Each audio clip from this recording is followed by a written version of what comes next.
единствената дама, ние многу вече разборувавме за джендер баланс. Анета Антова Пешана, собственик на компанија во IT индустријата и член на бордот на МАСИ. Ние често се среќаваме во нашата друга капа, нели, дипломатијата, почесен консул на Канада, на една голема држава. Се надевам ги решите проблемите помеѓу Соединетите американски држави и Канада на сега веќе поминати од сами 2025 и дека нема да има превземање на територијата на Канада. Тогаш вие би го изгубили местото како почесен конзул. Тоа не ми сакале да не се случи. Сега, вие сте инженер, стопанственик, нели, од најстарите компании, јас бев студент кога чувствав за вашата компанија. Често се вклучувам креири на исто така и на политиката, поврзани со македонското стопанство, продавачите посебно. Како се снаоѓа македонската IT индустрија на прагот на индустријата 5.0, во која доминантност има вештачката интелигенција, што веќе ја спомнавме, што значи тоа исто за работодавачите и за работниците, особено инженерите во компаниите. Поведете. Благодарам. Најпрво сакам да честитам. Знаете колку се тоа 105 години.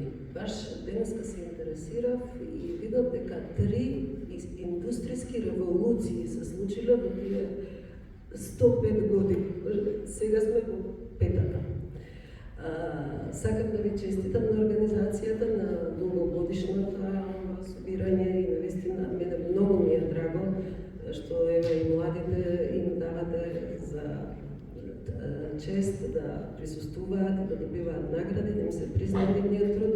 Се надевам дека следниот пат и за најстарите инженери нешто покажете. Така да јас сум една веројатно најстара година. Јас прво би сакала околу ова ваше прашање да ви кажам дека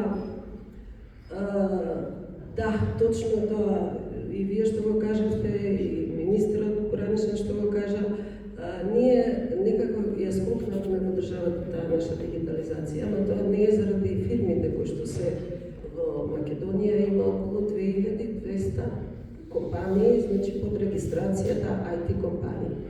IT секторот прави околу 1.500.000.000 евра годишно, од кои што скоро половината, не половината, ама 1/3 се извоз. Извоз за кој што не ви требаат камиони, не ви требаат царини, царини ви треба нормално него граници. Така да мислам дека нашата индустрија, нашиот капацитет на тие млади луѓе не се искористи воопшто во државата. Зборувам за сега за дигитализација на администрацијата, која што најверојатно нема ни да се случи заради тоа што ние директно ќе одиме на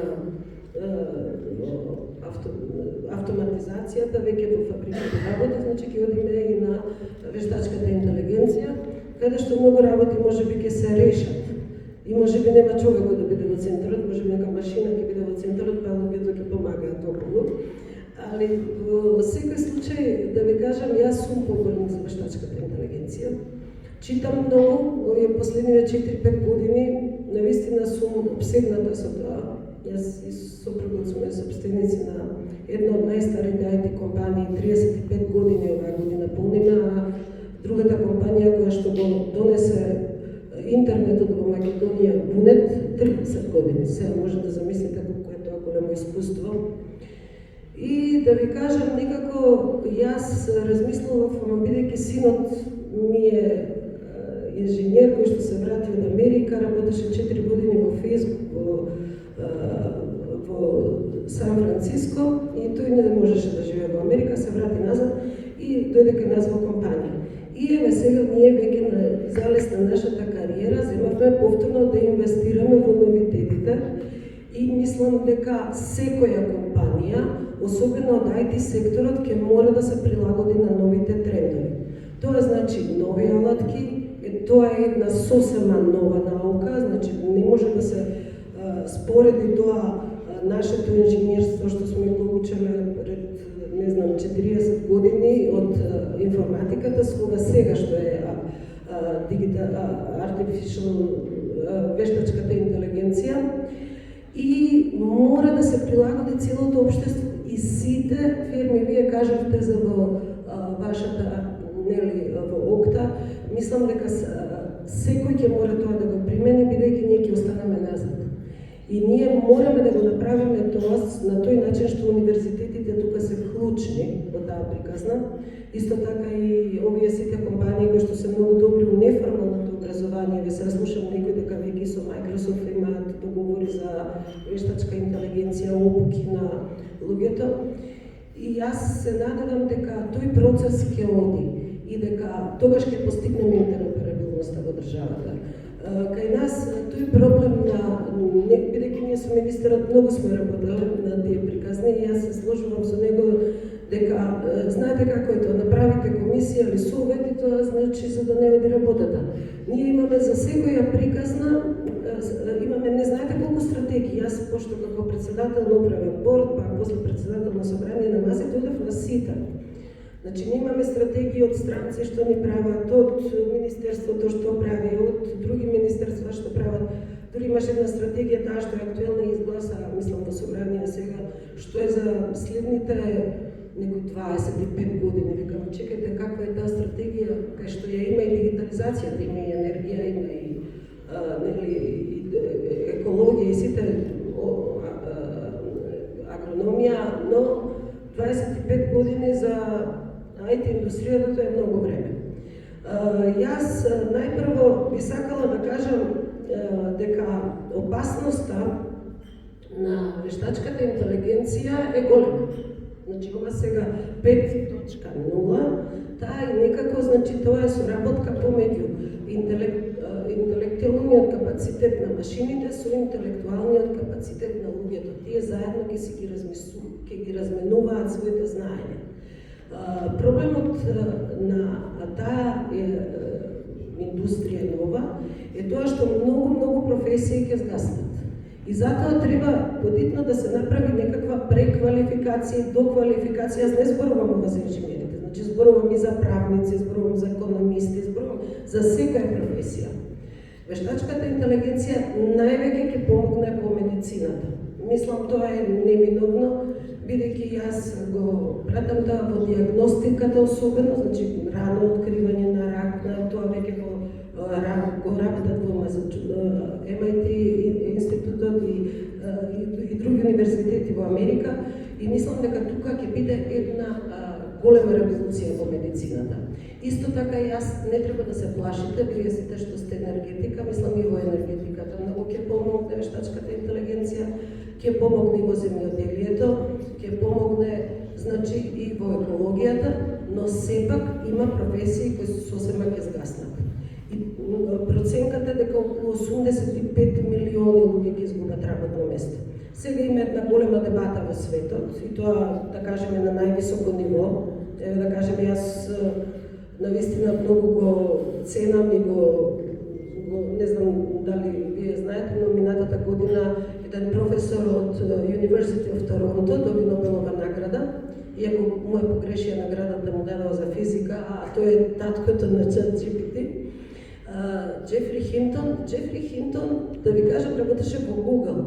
И тој, кога ја осозна јачината на тоа што тој го измислил, си даде отказ во Google за да им објасни на луѓето и на државите колку е таа опасна работа ако не се направи регулатива.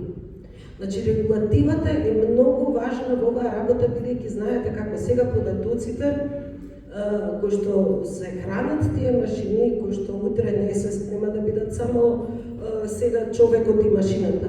Тие машини во шестата револуција ќе разменуваат информации помеѓу себе. И тогаш тие нас ќе не навладеат. Заради тоа што тоа ниво на интелектуална, како да кажем, собственост што ќе имаат тие од секој од нас и од секоја фирма и од секоја институција ќе биде застрашувачка ако не се направи регулатива. Секако ние овдека можеме сега нешто повторно да направиме комисија, да седнеме. Јас мислам дека ние не сме тие што можеме регулативата да направиме. Тоа треба да почне од големите држави. Значи, тие се две, кои што се како да кажам, домот на вештачката интелигенција, тоа е Америка и Кина. Секако и Британија, мислам, тука се почетоци, има и во Хонг Конг тие роботи сега почнаа да ги произведуваат, но мислам дека јас не сум голем оптимиста дека ќе се направи некаква сериозна регулатива. Регулативата прво и основно сите викаат регулатива, а според мене регулативата треба да биде различна од различни области. Треба регулатива за вештачка интелигенција во медицина, регулатива за финанси, регулатива за енергетика, значи различни треба да бидат тие и собрани да се направи едно од повеќето важни нации договор, меѓународен, по кој што ќе се оди по тие правила. Иако не сум оптимиста, бидејќи договор до сега, јас не знам вие дако сте виделе, сите овие мои 60 години, ни еден сериозен договор не видов ни за војна, ни за екологија, ни за ништо помеѓу државите, затоа мислам дека може да биде опасна работа, ама тоа не значи дека ние не треба да се бориме. Значи ние мораме, прво, нашата земја е мала и многу лесно може да се изменаџира. Ние не сме некоја голема држава која што сега ќе размислуваме за големи територии, одека сите ние по име и презиме се познаваме. Вчера имаше настав сите одека се видовме. Завчера исто така, да сакам да ви кажам, ние сме толку мали и толку сме убава држава. Јас кога ќе кажам убава држава, тоа значи дека ги имаме основните богатства. Имаме сонце, имаме вода, имаме зеленина. Ние уништивме земјоделието, каде што сега може многу лесно да се интервенира со вештачката интелигенција и сите тие празни нивини да произведуваат некаква храна. Секако во секој случај мислам дека компаниите, особено IT компаниите, сега да би се навратам на почетокот прашањето, бидејќи ова многу долга тема.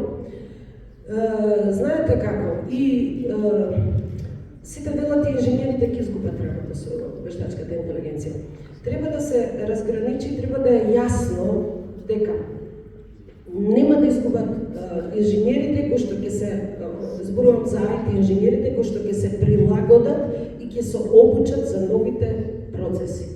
Значи, да, ќе изгубат работа тие што се инженери кодери. Нема веќе код да постои, машините сами ќе ги кодираат програмите, но тој програм, ако е за некоја институција нешто, треба инженерот треба со машината да се работува и да му објасни што треба да направи. Така да мислам дека оваа тема е многу долга и многу интересна, но во секој случај треба брзо да се внесат во, да кажеме, на полесен начин некако да се направат тие закони, каде што да кажеме да се воведат тие вештачки, артифицијална интелигенција машини во медицина, може да се направи, значи таму кој што е вистина лесно и можно да се обучат, да се пратат во странство.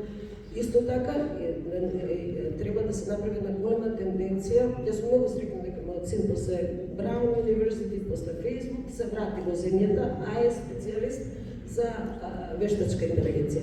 И мислам дека треба да се направи напор и другите деца. Треба да се направи една кампања, таа кампања може да се направи за и другите од други универзитети, има многу јаки универзитети кои што студирале во Швајцарија, во Америка, во Англија, некако да се направи некоја програма за тие деца да се вратат овде. Јас вчера го слушав тој подранешниот министер за финанси на Полска. Они имале многу добра програма, дека децата, да кажем, до 25 години им понудиле, или не знам така, до 30, да се вратат дома, дека данок нема да плаќат. И успеале во тоа. Значи, најголемите, значи, има некои веќе модели што не мораме ние да ги измислуваме. Али во секој случај јас мислам дека таа ни е тука, таа ни е на прагот и дека ќе мора многу голема обука на сите, во сите професии, но тука IT инженерите треба да одиграат клучна улога. Електротехничките факултети, информатичките факултети и неформалното образование се клучни за да може оваа работа да заживе и да се обучат прво луѓето, за да разберат. Јас мислам дека луѓето не ни разбираат зашто зборуваме. Овдека разбирате, не сакам вас да дам, јас кога зборувам на тема, многу луѓе не разбираат. Господја Пеша, вие го одговоривте моето прашање што сакав сега да ви поставам, дали индустријската револуција 6.0 ние ќе бидеме робови на вештачката интелигенција и вие мислам дека одговоривте дека ќе бидеме, но под услов ако не го направиме регулирањето на таа тема, иако бевте малку скептични дека тоа ќе биде успешен процес. Па добро, вие мислите дека е можно да седнат Кина и Америка на една маса? Денеска овие услови? Не, па тоа сакам да ви кажам, тоа се многу тешки теми и мислам дека најголема улога тука не треба да на државно ниво тоа да го решава. Знаете, не во Америка, во Кина, не знам се за Кина, многу не знам, во Америка знам.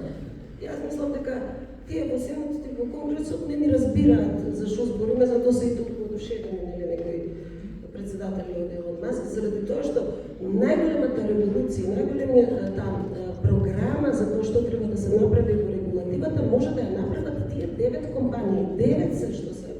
5 се во Америка, 3 се во Кина. Тие можат, бидејќи тие ги знаат, кај нив може да се изрегулираат и податоците, а кај нив може да се работи на базите на податоци кои што се ќе заставаат во тие квантни машини. Пошто тоа, знаете како, вештачката интелигенција е многу голем процес. Јас сега нешто зборувам и они викаат во невроните на нашиот и на мозокот на овде сите луѓе се запишува една точка. Сега и тоа утре ќе размислите вие ја што сум кај вештачката интелигенција која ќе се дружат сите тие компјутери. Знаете како? Сите од овдека мозоци, целиот јас ќе го примам и они сите ќе примат. Значи, они си ги разменуваат цели информации од целиот нивно постоење и од сите информации што се постојани во тие клауд системи, мрежи, неутропски. Значи, ние имаме овдека еден процес кој што работи не на систем на програмирање, него на систем на учење и на препознавање. Апсолутно како што работи човечкиот мозок. И мислам дека тука тоа треба да се разбере и треба да се прилагат многу индустрија на тоа. Да, ви благодарам на одговорот. Неодамна бев во Софија на политичка конференција и на местото каде што се одржуваше од другата страна имаше една зграда во која домаќините ни рекоа дека бугарската држава плаќа 160 инженери да работат таму на развој на вештачката интелигенција. Значи, во соседството и веќе сериозно се работи. Тоа е Софија Ритейл Парк, доктор наведе за министерка може да интересна информација. Би било добро да се барат квалитет и наше вклучување во тие програми, секако со добра волја од двете страни. Доаѓаме до да ви благодарам на господија Пешова на интересните излагања. Господин Веројур Петровски доаѓа од индустријата,